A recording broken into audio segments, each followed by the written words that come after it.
I don't like paperwork. I don't know anybody who likes paperwork. And if you're one of those people, well, good for you. Maybe you're from another planet, but it certainly isn't me. Hi, I'm Sherry from Twin Sisters Mastectomy Boutique, and there's paperwork in my job. And one of the big parts of my paperwork is sending letters back to doctors and surgeons. And why am I sending these letters? Well, here's the thing. When somebody comes in to see me and they're fit with their breast prosthesis and their mastectomy bras for the first time, I will ask them what their family doctor's name is and what their surgeon's name is. And I will then ask them, is it okay if I send the doctors a letter to let them know that you've been fit with your breast prosthesis and your mastectomy bras? And I give the client the choice because it's up to them. And most of the time people say, yeah, I don't care. Some of the times people will say, well, yeah, can you also add my oncologist to that?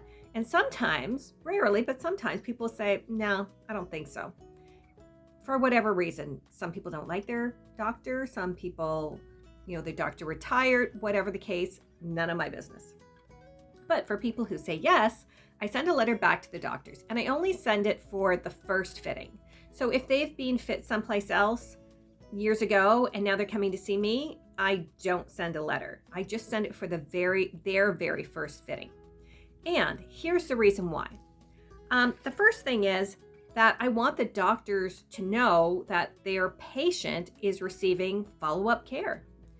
So you can imagine having a breast on one side and not the other. There's a biomechanical imbalance. So I want the doctors to know that their patient's being fit, so they have biomechanical balance, so that if the patient presents with like neck, shoulder, back pain, the doctors can be like, oh, are you wearing your breast prosthesis? Have you got a breast prosthesis?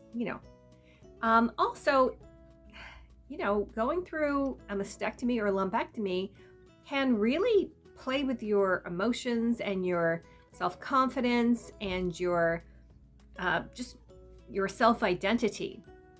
So having a breast prosthesis really helps in putting those pieces back together.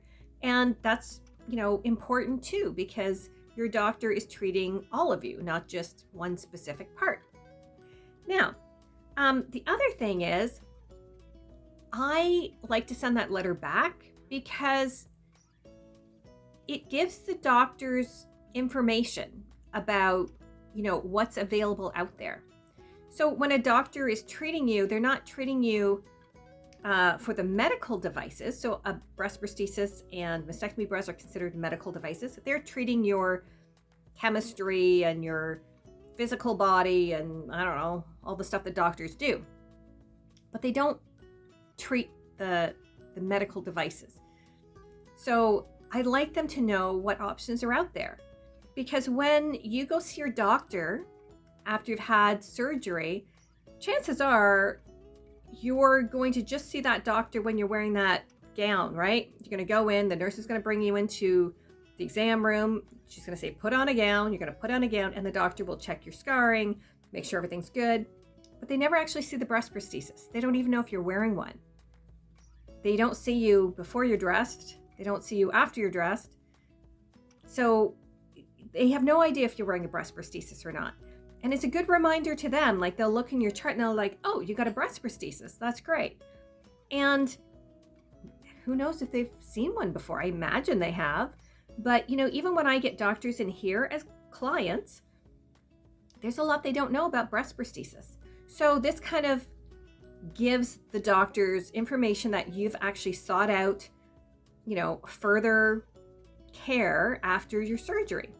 And sometimes the referral to me comes from that doctor and sometimes not. So it's always good, I think, to let the doctor know that you have this breast prosthesis and they can say, are you wearing it? What do you think of it? Are you okay? It gives them more information to give you like holistic care. And my information is on that letter. So the doctors can call me and ask me questions, and they have. Sometimes they'll call me and they'll ask me about funding. Sometimes they'll call me and they'll ask me about the weight of the breast prosthesis. Like, oh, I've heard that they're heavy. Why is it heavy? And so I'll explain it to them. So they have different questions because these questions have been posed by their patients to them. And they're like, oh, I wish I had some answers. So it's great because it opens up a line of communication. So that's what I do. Every time I see somebody for their first fitting, not just the bras, but the breast prosthesis, I will write those letters. And I think they're really helpful. I can't tell you how many times I've walked into a hospital or a medical building and I'm carrying my brochures and somebody will go, "Oh, I know that logo. You're from Twin Sisters." And I'll be like, "Yeah." And they're like, "Hi, I'm Judy from Dr. X's office. We have patients who've come to see you." And that's awesome. But yeah, so it's really just a line of communication because whatever specialist you see, they always send information back to your family doctor, right? Like if you get blood work done, it goes back to whatever doctor you that requested it. It might be your specialist and your family doctor. If you get x-rays, it goes to the x-ray results go to whatever doctor ordered them, your specialist, let's say, and your family doctor. So this is the same thing. And no, I'm not a doctor or a nurse. I'm not a specialist, but I think it's information that needs to be in the file of your family doctor and of the specialist. What do you think of that? Would you want your information passed on to your family doctor and your specialist, or do you think it's not necessary? Let me know in the comments down below. Like and subscribe, and we'll see you soon.